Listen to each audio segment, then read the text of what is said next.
Good afternoon, everyone. As Paddy said, my name's Bean. I work in Edinburgh, and really appreciate Paddy asking me to speak to you today. And I'm delighted to be talking about translational approaches to improving outcomes in patients with AKI. And Nick very kindly set the scene well for this talk. So as Nick said, acute kidney injury is associated with development of chronic kidney disease.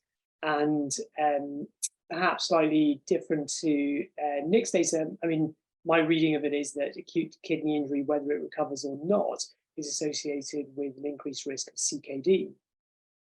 And not only is AKI associated with the risk of progression to chronic kidney disease, but you're also at increased risk of cardiovascular disease. And certainly data from America would suggest that this is true regardless of whether you recover kidney function or not. And not only are the episodes such as heart failure, myocardial infarction, stroke more common after AKI, but the outcomes following these cardiovascular events are also poorer for patients who previously had AKI. And as Nick said, and as we were discussing, there are no treatments at the moment which prevent this progression from AKI to both chronic kidney and cardiovascular disease. And not only do we not have any treatments at the moment, but we're not actually able to stratify those patients with AKI who are going to go on to develop CKD or cardiovascular disease. I mean, it's fine if at 3 months you've got impaired creatinine still and you can say you've got CKD, but this risk is still there 2, 3, 4, 5 years down the line. At the moment, we don't routinely see these patients for follow-up. Certainly in the UK. So what we need are not only treatments, but better ways of stratifying these patients at the start of their AKI into who may or may not progress. So as Paddy very kindly said, we've been doing some work recently, which we published a few months ago, about looking at one particular pathway that might be involved in AKI and its complications, and that is the endothelin pathway. So this endothelin it's a 21 amino acid peptide. It's produced by the endothelium, as the name might suggest, and it's released from the endothelium towards the underlying smooth muscle cell, where it acts on the endothelin A receptors to cause vasoconstriction. And many of the pathological effects of this peptide are mediated by the A receptor. There's also a B receptor, the endothelin B receptor, which is present on endothelial cells, where when ET1 acts on these receptors, you get the release of nitric oxide, which mediates vasodilatation. So this pathway has shown to be important in the progression of CKD to kidney failure. And there have been clinical trials showing that if you intervene with endothelin antagonists in patients with diabetic nephropathy in particular, you can reduce the risk of kidney failure, as well as cardiovascular disease. But actually, the role of this system in acute kidney injury and its complications has not really been examined previously. So we recruited some patients with AKI, and as Nick said before, AKI is very heterogeneous. These patients had medical AKI, so these were not patients in the intensive care unit. They were not patients in cardiothoracic wards. There were patients who came into the general medical wards. So we recruited 30 patients presenting to the medical wards with AKI and matched them with 30 age and sex matched healthy subjects. And we measured the endothelin system in these subjects. And what you can see on the left is plasma endothelin 1. And hopefully you can see the orange circles, which represent the patients with AKI. There was elevated plasma ET in these patients compared to healthy volunteers. In the middle, you see urinary endothelin, which is considered to be a measure of kidney production of endothelin, and that was also elevated in these subjects. In a few of the subjects, we also did kidney biopsies when we weren't sure why they had AKI or there was some doubt based on the history. And in those few subjects who had a kidney biopsy, we looked at a message for the ET system and compared it to healthy kidney. And what we found was that all components of the endothelin system were upregulated, but particularly the endothelin A receptor, which, as I said earlier, mediates many of the pathological effects. We then invited these patients back to see us again about 90 days later. And this is the point at which, if you've still got impaired kidney function after an episode of AKI, you'd be considered to have chronic kidney disease. And of the 30 subjects we saw initially, about 25 came back. And we reassessed the markers we'd done when they first came into hospital. And what I've shown you here are two specific markers of AKI, which are urinary measures, neutrophil gelatinase associated lipocalin on the left, and kidney injury molecule 1 on the right. And both of these markers fell considerably back to kind of healthy levels, suggesting that AKI had resolved. However, of the 25 subjects who came back, 18 had definitely recovered kidney function and had no evidence of cardiovascular disease. 8 of the 25 subjects who came back had either got impaired kidney function, and so had CKD, or had hypertension, which we used as a surrogate of cardiovascular disease. And in those 8 subjects, we found that plasma ET had either not changed or gone up. And similarly, we saw the same thing with urinary ET. So based on those clinical data suggesting a rapid change and a sustained change in the endothelin system, we generated a kind of a reasonably novel model of AKI, which then progresses to both chronic kidney disease and cardiovascular disease. And we did that in mice, where what we did was we clamped the renal artery to one of the kidneys for 50 minutes, and we then let the clamp off and let the kidney reperfuse. And over the period of 4 weeks, this ischemic kidney shriveled up, became fibrotic, whereas contralateral kidney remained intact. And what you see here is at the bottom in the immunohistochemistry is just histological representation of the fibrosis we saw in the kidney, and at the top you see the weights in the kidney with the IRI mice in red compared to the non-interventional control mice in black. And what you see is the IRI kidney has a reduced weight, whereas a contralateral kidney in the IRI mouse tends to have a slightly enlarged kidney as a compensatory mechanism. And we found that in this model, all components of the endothelin system are also upregulated by the 4-week time point. And what you see here is the IRI mice in red, the control mice in black. The hashed bars represent kidney medulla, and the open bars kidney cortex. And hopefully, while I've been saying all that, you can see that the endothelin system is upregulated both in cortex and medulla. So, having defined that model, we hypothesized that if the endothelin system was important in AKI and its complications, that if you blocked it pharmacologically, that you should be able to prevent the transition to not only chronic kidney disease, but cardiovascular disease. So we used 2 blockers of the endothelin system. We used a specific blocker of the ETA antagonist, and then a dual blocker of both the A and B receptor. We started the treatments 24 hours after the ischemia and continued them for the whole 4-week period. So this would be a kind of therapeutic approach as opposed to a preventative approach. And the drugs were continued for the whole 4-week period.